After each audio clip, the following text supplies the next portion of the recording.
Hello mga manay, ako po muli ang inyong madiskarting nanay at dahil 2021 na, ito po ang aking unang recipe na ituturo sa inyo ngayong taon kung paano ba pagkakitaan ang yema tart na napakasarap at talaga nga naman paborito ng Pinoy. Isa ka ba sa bumibili nito kapag uuwi ka ng probinsya, Laguna, Batangas, Mindoro, di ba?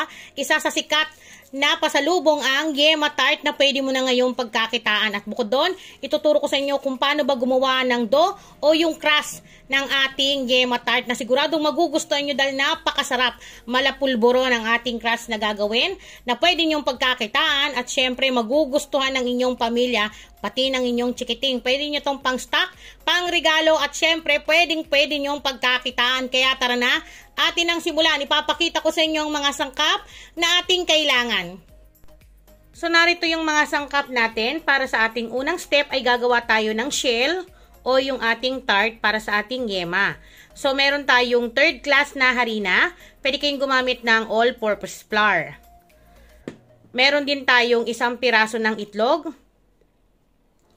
konting asin,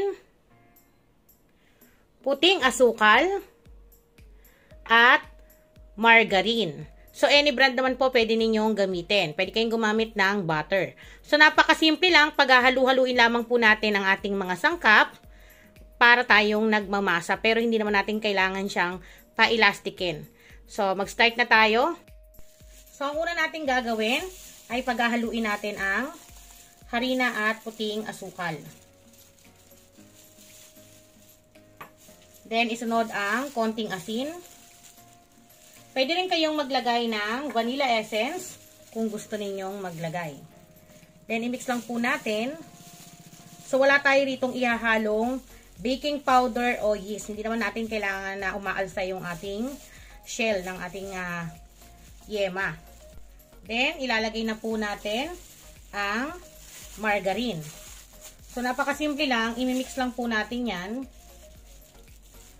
Kailangan po yung hindi na matigas. Kailangan soft po yung inyong gagamiting butter o margarine para hindi kayo mahirapan mag-mix o magmasa. Ayan. Tapos gamit ang ating kamay. So, i-mix lang po natin together yan. Masahin lang po natin gamit ang kamay. Tapos, maya-maya, ilalagay na po natin ang isang piraso ng itlog. So, ayan.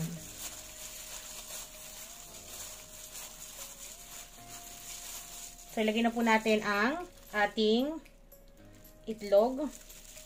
So, large size po yung kanyang sukat. Then, i-mix lang po ulit natin hanggang sa maging parang clay itong ating tart o yung ating shell para sa ating yema. Tapos mix lang po ulit.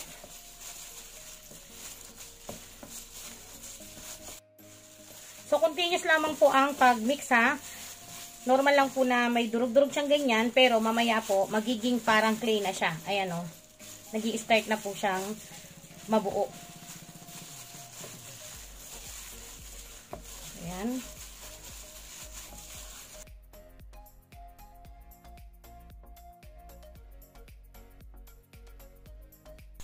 So, yan, pagkatapos ng ilang minuto, magiging ganito po yung texture ng ating crust o yung ating tart.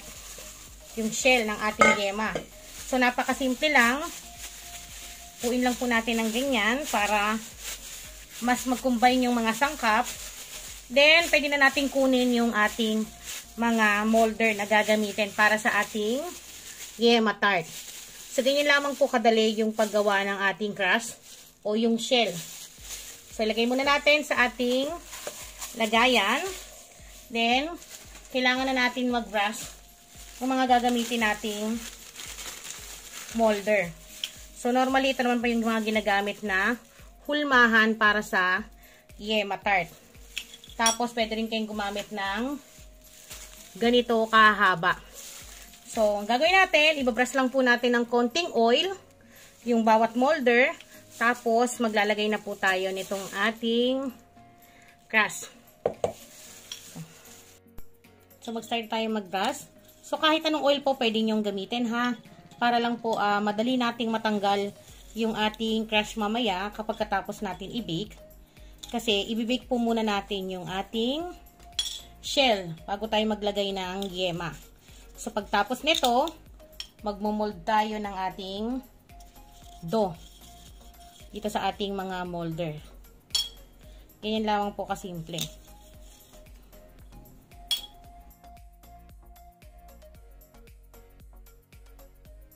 Tapos, pwede rin kayong gumamit ng ganito, yung parang dahon. Ayan. So, sa mga magtatanong, saan ito nabibili, pwede kayong mag-check sa mga baking store, online shop, pwede rin po sa mga supermarket, pwede rin po sa palengke. Meron din po, minsan sa palengke nagbibenta ng ganito. Ngayon, kung wala kayong mga gantong molder, pwede naman kayong gumamit ng ibang molder kahit 1 ounce. Kung gusto niyo munang matry yung ating recipe, kung pambahay lang naman, pwede kayong gumamit ng mga iba't ibang molder na nais ninyo. Yan.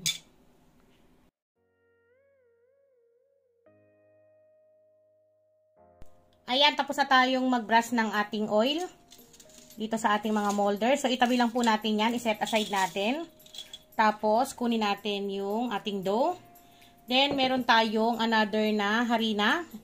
Pwede kayong gumamit ng all-purpose flour o third class na harina. So, napakasimple lang. Kukuha tayo ng isang sukatan para pantay-pantay po yung sukat ng ating dough. So, gagamit po ako ng 1/2 tablespoon. Ganito lamang po kasimple. Kuha lang tayo ng 1/2 tablespoon. Pero hindi naman po talaga lahat yan magagamit. Ayan. Pagkatapos, ilagay po natin dito yung ating dough. Ayan.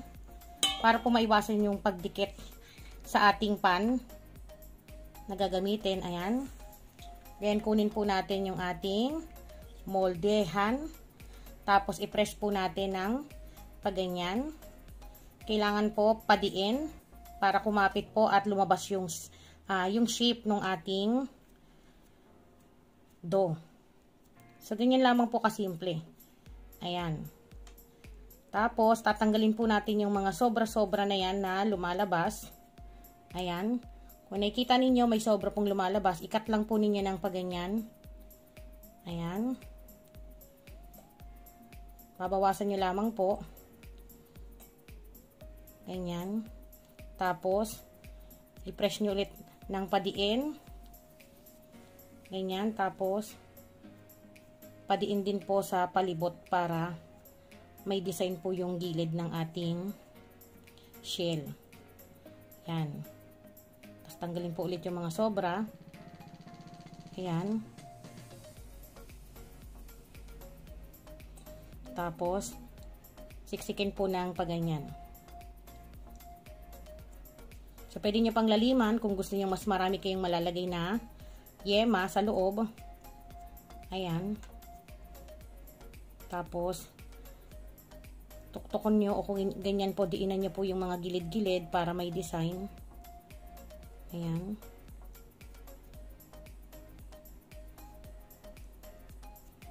Ayan. So, ganyan lamang po yung kanyang magiging itsura. Ayan. Pagkatapos nyo pong maganyan, kukuha po tayo ng tinidor o kahit na anong pantusok na meron kayo dyan na malinis, tusukan nyo lamang po yung ilalim ng ganyan. Bakit po tayo naglalagay ng ganito? Para po maganda po yung luto ng ating shell o yung ating tart at mabilis siyang matanggal sa moldehan. Ayan po. So, ganun ulit yung gagawin natin sa ibang molde.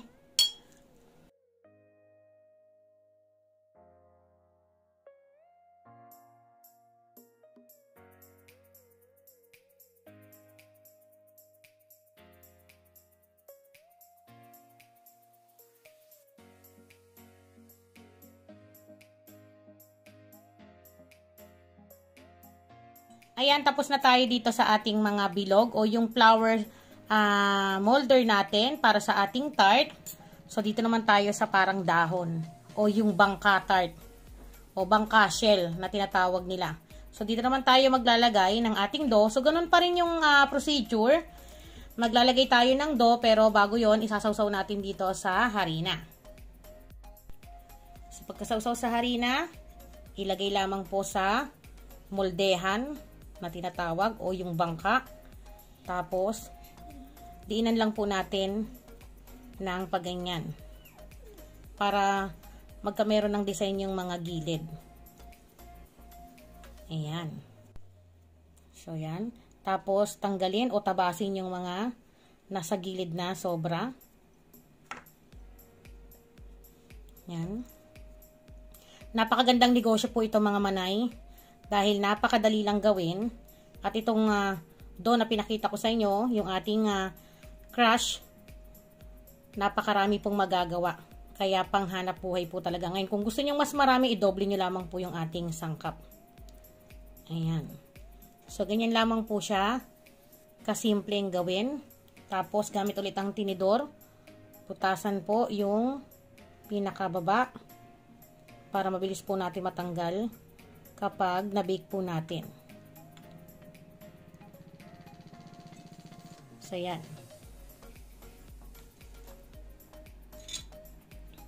Ayan, tapos na tayong maglagay o maghulma dito sa ating mga hulmahan.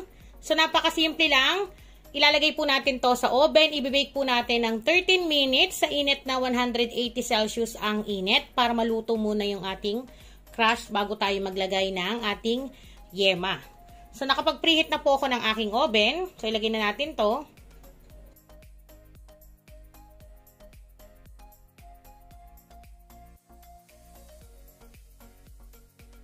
Ngayon, habang binibake natin yung crush o yung shell ng ating tart, so napakasimple lang, gagawa naman tayo o magluluto tayo ng ating yema. So meron akong 3 pieces ng large egg yolks. Meron akong 390 grams na condensed milk. Meron akong 1/4 cup o 5 piraso ng happy peanut. Yung kulay dilaw lamang po yung gamit ko, yung original. Then, meron tayong vanilla essence. Meron din tayong 2 tablespoon ng butter. So, napakasimple lang. Magsalang na tayo ng ating pan at mag-start na tayong magluto ng ating yema. So, yan. Nakasalang na itong ating pan. So, ang gamit ko po ay non-stick pan gamit ang Omega. Kaya thank you po Omega sa inyong napakaganda na non-stick pan. Para mas mapabilis at maganda yung paghalo ng ating yema. So, napakasimple lang. Mainit na yung ating pan. So, unahin natin ilalagay ay yung butter. Pwede rin kayong gumamit ng margarine. Ayan. So, tunawin lang po natin at dapat low to medium heat lamang ang apoy.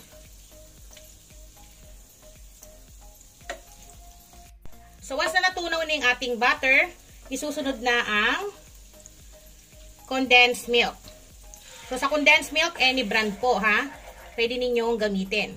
At dapat, kapag gumagawa na po kayo ng yema, huwag nyo rin pong iiwanan kasi masusunog po ito dahil alam naman natin, ang condensed ay gawa sa sugar and milk. So, magbubuo at mangingitim. Magkakameron siya ng sunog-sunog. Kaya mas maganda na huwag nyo pong iiwanan sa paghalo. So, once na na-mix na po yan, isunod na ang vanilla essence. So, napakadali lang po lutuin itong ating yema. Ayan. Pagkatapos po ay isunod na rin natin ilagay ang 3 piraso ng egg yolks. So, dapat po haluin ng maigi para walang buo-buong egg yolks. Ayan. Then, continuous pa rin po ang paghalo. Huwag niyong bibitawan. Sairin natin yung mga tira-tira. Ayan. Then, may kita nyo po yan, dahan-dahan po yan, lalapot. Then, pwede na rin natin ilagay ang ating roasted peanut. Ayan. So, sa mani naman po, kayo po yung masusunod kung gusto ninyong mas maraming ilagay, nasa inyo po yun. Or kung gusto niyo naman wala, pwede rin nyo pong wag nang lagyan. Ayan. So kung mapapansin niyo, nag-i-start na siyang lumapot, kaya kailangan continuous lamang po ang paghalo hanggang sa makita natin yung gusto nating lapot para sa ating yema. So lutuin lamang po natin to ng low to medium heat lamang ang apoy hanggang sa makita po natin yung lapot na nais natin para sa ating filling ng ating yema tart.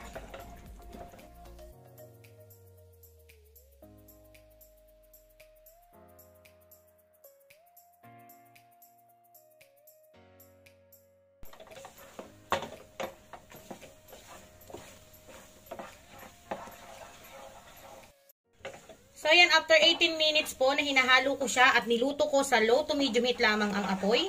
So, okay na tong ating yema. So, pwede na nating patayin yung ating kalan at tanggalin ito. Ayan. So, dapat po ganito yung texture niya. Ayan, napakaganda ng ating yema filling para sa ating yema tart. Ayan. So, tanggalin na natin sa ating kalan. So, ayan, luto na to. Ngayon, kunin naman natin yung binake natin na shell ng ating yema tart sa ating oven dahil luto na yon kanina pa. So, ito na yung ating tart ng ating gagawin. Ayan, napakaganda ng pagkakabake. So, binake natin to ng 13 minutes in 180 Celsius ang init. So, mag-start na tayo maglagay ng filling. So, mag-assemble na tayo. Napakadali lang, 'di ba? Then meron na tayong mani dito. Ito yung roasted mani. So happy mani lang po ito para hindi na kayo mag-toasted. Pwede naman kayong bumili ng happy mani na lang. So hindi ko ini-endorse yung happy mani pero baka naman may pamani tayo diyan. So ayan, mainit-init pa 'to. Pero pwede na tayong mag-start maglagay. So pwede kayong gumamit ng yung teaspoon para maliit lang at hindi tatapon sa ating molde. So, unahin muna natin gawin ay tanggalin to sa ating mga moldehan. Ayan. So, mag-start na tayo. Mainit-init pa po ito. Pero dahil atat na tayong maglagay ng filling, ayan. Napakaganda po ng pagkaka-bake. Ayan o. At ang sarap po nito, promise. Hindi po siya matigas. So, yan. Parang ang texture niya ay pulburon kapag kinakagat mo. Crunchy. So, tanggalin natin at pwede pa tayong maghulma dyan ulit para makapagluto ng panibago. Ayan. So, ganun lang kasimple kaya tayo naglalagay ng harina. Ayan, madali pong matanggal. Hindi tayo mahihirapan. Mainit-init pa talaga, masakit sa kamay. Ayan. Pero, pangkabuhayan na naman to mga manay.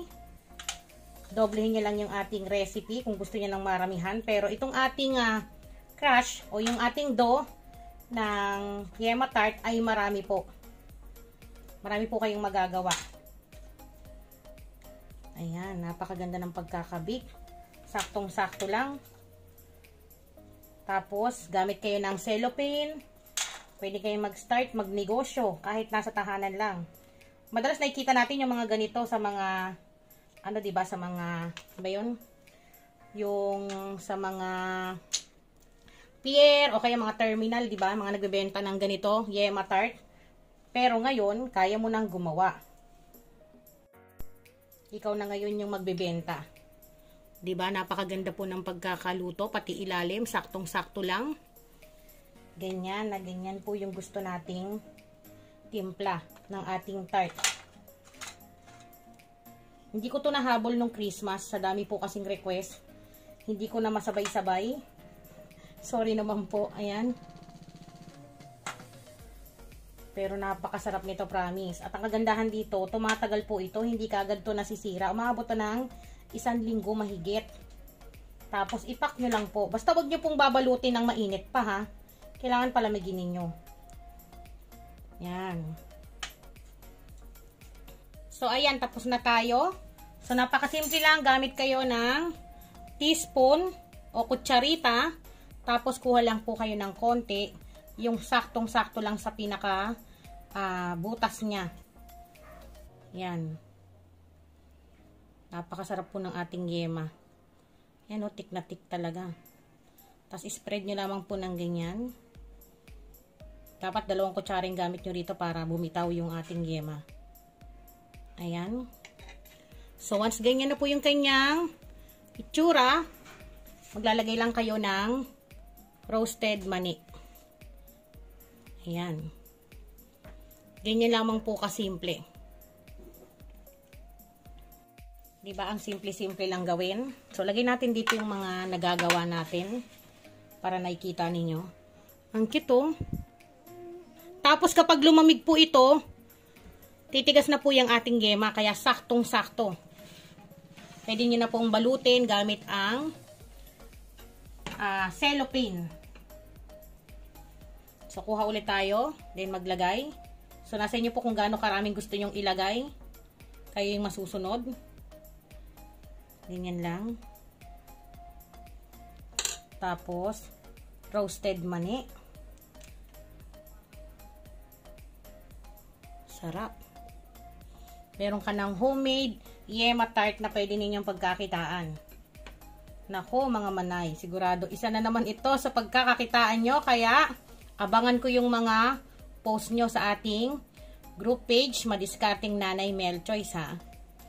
Dahil alam ko naman kapag meron tayong bagong recipe, lagi kayong naka-present.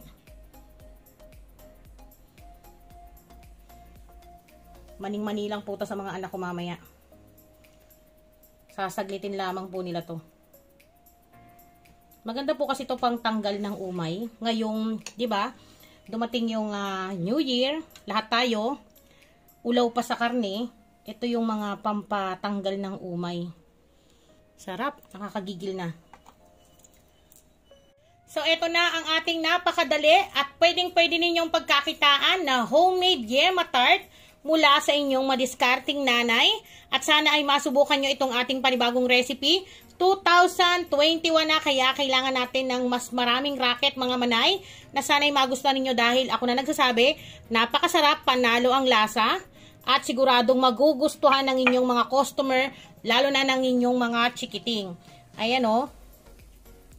So, marami pa po akong natirang yema at yung pinakado nitong ating tart. Kaya magbibake pa ako. Pero yung mga anak ko kasi, hindi na nakakapagpigil. Gusto nilang itapos tong aking video para daw matikman na nila. Kaya, tatapusin na natin dito. Pero ilalagay ko po sa aking description box sa baba yung kompletong piraso kung ilan yung ating nagawang yema tart. Kaya dun nyo po i-check pati ang ating kompletong sangkap. Ayan, o, napakaganda ng pagkakaluto. At matigas na po yung ating yema. Ayan, hindi na siya babaksak kasi malamig na po yan. Ang diskarte lamang po sa paglagay ng palaman dito sa ating tart o yung ating shell. Napakasimple lang. Kailangan habang mainit pa yung yema ninyo, ilagay nyo na po dito sa inyong shell para ma-spread ninyo ng maayos. Dahil kapag lumamig, tumitigas na po yung yema. Magiging candy na talaga siya. Tapos ito yung ating maliit. Diba? Tapos gamit lang kayo ng cellophane. Meron na kayong pwedeng pagkakitaan ngayong 2021. So Happy New Year po sa lahat ng ating mga members. At kung ikaw ay bago lang sa aking channel, please don't forget to subscribe and click mo na yung bell button para updated ka sa mga recipe na ibabahagi ko pa. At pwede ka mag-join sa aking group page, Madiskarteng Nanay by Mel Choice. Ayan, yung aking group. At yung aking FB page, Madiskarteng Nanay by Mel Choice. Ayan, ilalagay ko po sa aking screen. At pwede mo rin akong i-follow sa aking Instagram, Mel Choice. Ayan, maraming salamat po sa inyong lahat. At syempre, 2021 na. Abangan nyo ang aking pagpapayat. Pagpapayat talaga, no? So, kailangan na natin hindi magpapayat, kundi kailangan natin maging healthy. Dahil alam naman natin ngayong 2021, last year pa tayo, meron tayong pandemic na nilalabanan. Kaya kailangan na nating hindi maging sexy, kundi maging healthy yung ating katawan para malabanan ng mga sakit.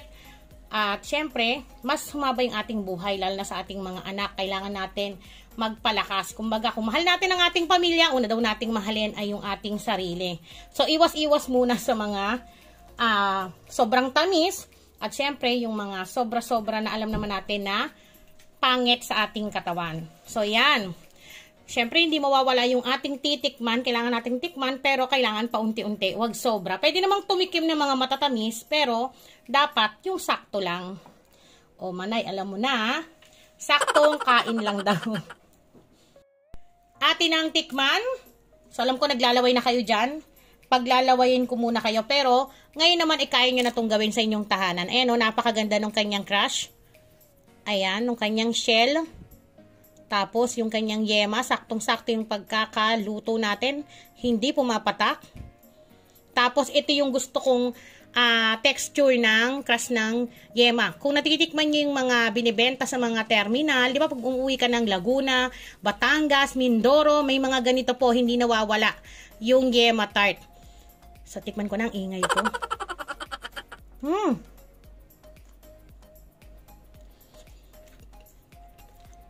Ang sarap ng crush niya. Promise po. Yung lasa ng crush po niya, parang pulburon. Hindi kayo magkakamali sa ating recipe. Promise. Alam niyo naman ako pag nagbigay ako ng recipe sa inyo, pasok sa banga. Parang kumakain ng pulburon na may yema. Ganun yung lasa niya. Ang sarap. Tapos, kung sasabihin niyo na baka sobrang tamis, hindi po. Pero yung isang ganito, saktong-sakto ng tikman mo kapag nauulaw ka sa kinakain mo. Lalo na yung mga, di ba last year kumain tayo ng mga puro taba, mga baboy, mamantika. Ang sarap nito. Nguya ka ng isang yema tart, panalo.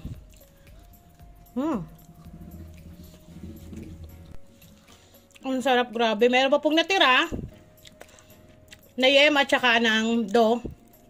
Kaya magbe-bake pa po ako dahil eto, titirahin po ito ng mga anak ko. Ayun na po, nakaabang na sila.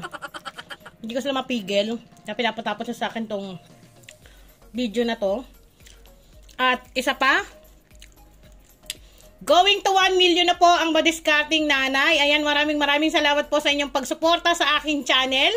At alam niyo naman, di ba kapag laging masaya ang inyong manay, gusto ko masaya rin po kayong lahat.